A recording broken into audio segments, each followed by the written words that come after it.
Diferent aquí, no sé si ho tenien fàcil o no. Antoni. Bé, jo vull fer una cosa que no hauria de ser tan rara, però que és bastant rara, segons em diu molta gent, a mans de la sardana. És que sonin sardanes a TV3. I que la gent es queixa, molta gent se'm queixa. De que no sonen? Que no hi ha prou música de coble, no? A TV3. Ni a la Sonora, ni cap programa d'aquests que hi ha, no? Sí, en algun, però molt remota, moltes altes hores de nit. De la matinada. Bé, no, ho faig amb l'ocasió de la principal de la Bisbal, que jo soc de la Bisbal i sempre és un dels orgulls, que aquest any ha estat Premi Nacional de Cultura, però que té 126 anys d'història, que és la copla considerada l'oficial de la Generalitat, etc.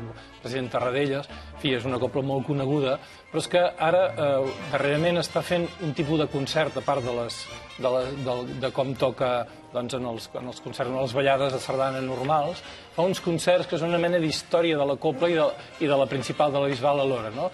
Per les persones que no coneixen prou bé el món de la copla, és molt bonic introduir-s'hi, perquè hi ha una explicació, apareixen una mica tots els grans clàssics de la música de copla, no? I ho faig per d'acord, perquè a mi m'agrada molt la música de copla, però també perquè molta gent realment m'ho diu. Per què no parleu a TV3 com si jo fos algú de TV3, no? Però en fi, per què no parleu a TV3 o per què no sona la música de copla? Doncs per ells, doncs ho faig. Farem una investigació, a veure on se'n parla.